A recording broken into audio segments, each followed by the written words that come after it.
Hello everyone, welcome to an unboxing video, this time of the new Astra Militarum Krieg Combat Engineers. So with the new 10th edition codex being relaunched in January 2025, we've got a glut of new Defcore miniatures, including the classic engineers, which previously were a resin kit available from Forge World. So in front of us, we've got the kit here. It comes with 6 actual miniatures, of which of note, one of the miniatures is actually the remote mine. Now, costing in the UK in British pounds is 28 quid. Now, is that cheap? No, nothing in GW is cheap. Is this cheap in the world of GW? As comparison, a 5-man Cadian command squad is £28. The 10-man Kill Team Kazkin squad is £43. And then 10 Cadian shock troops is £31.50. So £28 obviously is cheaper from an absolute points value point of view, but you are only getting 6 miniatures, of which I said one of them is a remote miniature, or a remote mine miniature, and this actually, when you play the game, doesn't actually have to be used because it's just used as a token, just like Tau shield drones are used, for example. So a smaller kit, you basically get some beautiful artwork, and I have to say, definitely having done this for many years now, the actual artwork's getting quite nice. Base-wise, you get the 5 little tiny bases, and then this base here, which I can't actually tell you the size, but I think it's the same size as Adeptus Custodes is for the remote mine, which actually is quite a big base. But do remember, when you play the game, you don't actually need that because it's a token. So interesting point there. So then you get, of course, you get the Defcore transfer sheet. So this is my first actual ever Defcore kit I've bought specifically in plastic. So I'm not actually sure if this is new, but you just get loads of transfers. Definitely got to give it to GW. When they give you options, they give you loads of options. So plenty of transfers there. You then get, obviously, the instruction manual we'll go through in a second, and the actual kit is 3 plastic sprues here. So having been through having read a couple of other reviews, definitely the call out here is you get loads of options, and it's actually probably overly complex. But let's be the judge as we go through. So yeah, three sprues here for 6 miniatures. So as we go through here, and I definitely got to say again, the instruction manuals by GW are getting better and better every year. So one key call out is, compared to the old Cadian shock troops, which are now long gone, true easy kit bashing is sort of a thing of the past, because obviously with the fixed poses to a significant degree, it's very hard to swap bits in between. You can definitely do it. I've managed to do the odd tiny bit of kit bashing, but never like you could back in the old days. But you basically see here you've got a set of instructions for one miniature, which is either the sergeant, a standard bloke at all, with a shotgun, or auto pistol and trench club. Then got another miniature, which obviously can be posed predominantly as the remote mine operator. Then got the special weapon gunner, which basically is the flamer. And then you've got basically 2 chaps, which can be just standard box owner guys with combat shotguns or auto pistols and trench clubs. And there's 2 options there. Now, one important point when it comes to points. Now, this is obviously recorded February 2025. Is for 5 miniatures, you pay 70 points. Or 10 miniatures, you pay 95 points. And that's the current points as we've got today. So a key call out is that basically, if you do want to do that, I'd recommend you buy 5 of these for a GW. And then you try and find like a recaster somewhere to get the old resin miniatures for the additional 5, because I think it'll be a massive shame if you buy 2 of these kits, and basically then you're just modeling up guys with combat shotguns, and you're not utilizing, say, the remote mine, or say the special weapon, or the sergeant's sort of pistol and power sword. So definitely that's maybe a way to sort of save money. Cool, but as said, you've got a sergeant. He's got 4 options: so auto pistol, plasma pistol, hand flamer, bolt pistol. Then he's got power sword, chain sword, or trench club, which probably the competitive choice in inverted commas would be a power sword, maybe a flame pistol, because everyone loves automatic hits. Then the other ones obviously are either a shotgun, an auto pistol, trench club, with 2 blokes having the option of being the driver in inverted commas, or the captain of the remote mine. And then another chap can have a flamer as well. So let's look at the actual sprues. So again, being very sort of positive about it is definitely the kit quality has stepped up massively. And I noticed this back when they released the new Cadian shock troops. They definitely have less mold lines, and they're easier to put together in inverted commas because the instructions are quite nice. But there's so much detail in this kit here that it'll definitely take you a long time to do it properly. and to give it the proper paint job. So as I inspect this one here, it looks like it's mostly for the sergeant. So you've got the plasma pistol, auto pistol, hand flamer, and then the bolt pistol. Then you've got the actual power sword and the chain sword, and also his trench club. And you can see here they're actually affixed via the hand. So that means it should be easy to basically attach it to the firing hand, as opposed to doing individual arms. Then you've got several heads. And definitely when it comes to the heads, this is going to make it, and again, I haven't painted difficult before, that'll make it actually a bit more to paint, because obviously you've got to paint underneath these respirator hoses, but also respirator hoses, we do them individually off the sprue. And of course, you've then got the flamer. And I've noted it's only a small flame in inverted commas, it's only got a small little charge canister there, as opposed to, say, the Cadian shock, where their flamer is actually on their backpack, which is super cool. But these flamers are like the Catagens, just sort of like a little hand canister. Of course, I've got no actual real reference for flamers these days. And then you've got a slung shotgun. Definitely the shotgun's a real highlight. I love the fact they're pump action, but revolver style. So that is sort of taking inspiration from modern day, whatever the grenade launchers are, with the actual massive revolver. So that is super cool to see. And some of this detail is fantastic. Obviously, we've slings on the shotguns, and also this proper old school chap with some spare rounds attached to the sling as well. Now, as we move on to the second and third sprue, so to say, you can see obviously the detail escalates. Now, one thing to point out is the backpacks. There are, I think, 5 different options. Yeah, so 1 there, 2, 3, 4, 5. And I believe with the backpacks, you can basically put them in any miniature you want, because they all use the same universal joining point.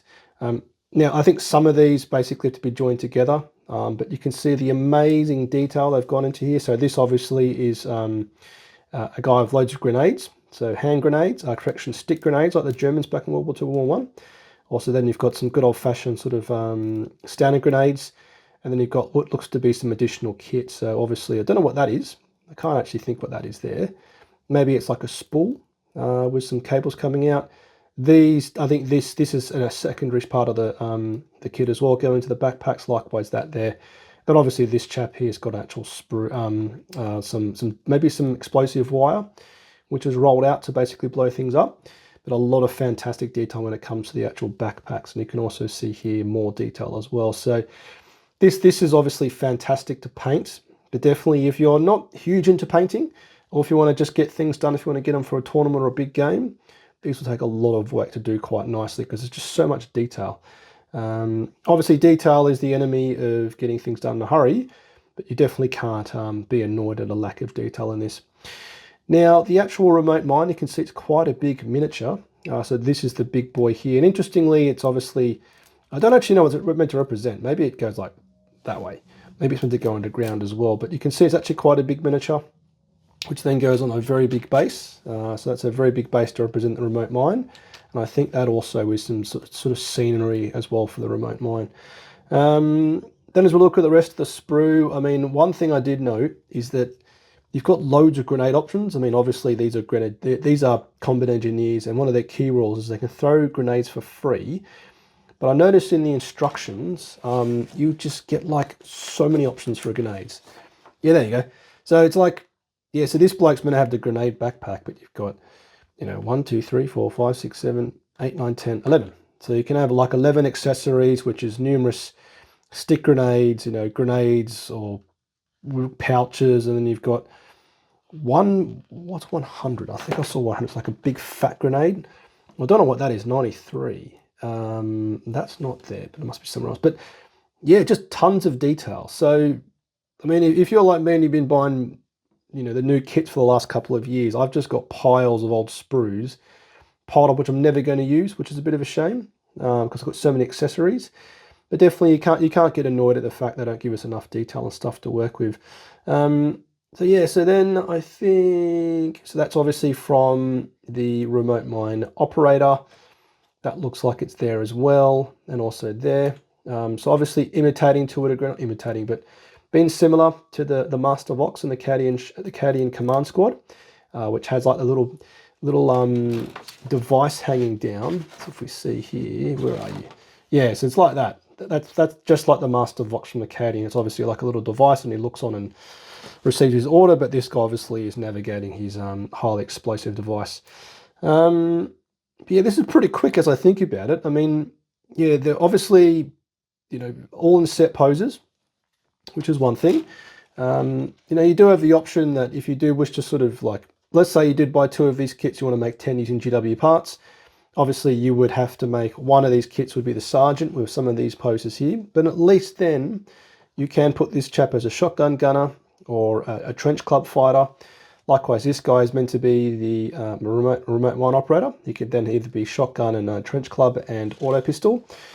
So at least, you know, if you do buy 2 of these kits to make 10, you are getting plenty of variety in the poses, albeit after a while you will be basically building the same miniature over and over again. But that said, you can still customize, as I said. I mean, all these grenades, you can, you know, whack them on certain parts of the miniature. So interestingly, I think these grenades here, I'm not sure, might be hard to see in the light, but that looks like it's a little like ring. So maybe that's like representing, you could attach it to his belt to sort of represent it sort of hanging off his belt via a ring. I'm not sure if that's how it's meant to be, but that's what I'm assuming. Let's just check the instructions. Yeah, I was right. Yeah, you got me. So basically, yes, you can represent that, you know, these stick grenades are hanging on via a ring attached to the belt. And of course, the rest of the grenades, which would be the standard sort of like baseball grenades, are just sort of attached to his webbing belt as well. So yeah, loads of detail as always. You know, as said, I'm always a bit hesitant. Like the new Cadian Shock Troops miniatures are amazing, but compared to the old school ones, if you've been playing that long or painting that long, they do take a lot more painting because there's so many details. But look, I mean, this is great. This kit's fantastic, beautiful detail. I think it does a good job bringing deathcore to life. I think one criticism I do see around the internet is there's not enough spades, but these are engineers, so they don't need spades. They've got grenades instead. So yeah, so a cool kit. Is it worth £28? No, nothing is worth £28 in GW because it's expensive. But is this good value in the world of GW? Kind of, I guess.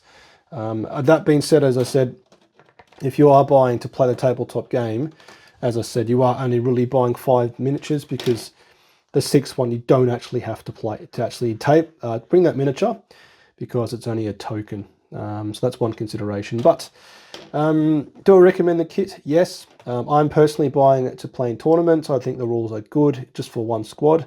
But even if you're just a collector who wants to enjoy painting them, I think it would be an amazing opportunity to put together something quite unique. Obviously choose your different poses and paint up all the beautiful detail that these miniatures bring. So very interesting, a lovely kit. Probably I'm going to buy for the new stuff. I may buy the Deathcore heavy weapon teams because they're quite good on the tabletop. That's probably it for now. But yeah, any questions? Let me know. Any comments? Have you bought the kit? Have you started painting it? Have you started assembling it? How are you finding the process? Do let me know and give me some encouragement before I embark on chopping up all these dudes out of this sprues. So yeah, if you enjoy this channel, enjoy this video, you want to support me, you can do so with a like, comment, or by subscribing, joining my Patreon platoon, or simply becoming a channel member. I'm a true Astra Militarum variety hub, covering everything from the lore of Astra Militarum, tactics, bringing a competitive, relaxed approach to competitive 40k, and also hobby videos, including unboxing videos like this video here. You can also actually buy some channel dice if you want to be that supportive. I got these made by the Dice of Baron in the US with my channel logo. And if you can see in the light, they're actually semi-camouflaged as well. So 16mm sharp edge dice. So check the description below. You simply send me an email. I'll work out the cost of shipping to wherever you live, and then I'll send you a PayPal link. But yeah, super thanks to my current supporters. I really appreciate your support and keeping me motivated in making more videos as a busy young dad. So keep your bayonets sharp, las gun oiled, faith from the Emperor strong. Patreon platoon, sound off. Tank Commander Glenn, Tank Commander Watchdog Van Etten, Tank Commander Mitchell, Lieutenant Burke Nilsson, Lieutenant Smith, Colour Sergeant DuPont, Sergeants Adal, Scott, the Colonel Merrill, Veteran Gibson, Hall, Lundeen, Guardsman Beard, Coquelin, Easingwood, Hills, Malik, Nitin, Nguyen, Medicae, Rolf, Tonkin, Conscript England, Evangyan, Goodwin, Honorary Members Bolgram King, Syker Smith, Sion Gaylard, Aquilin Nassim.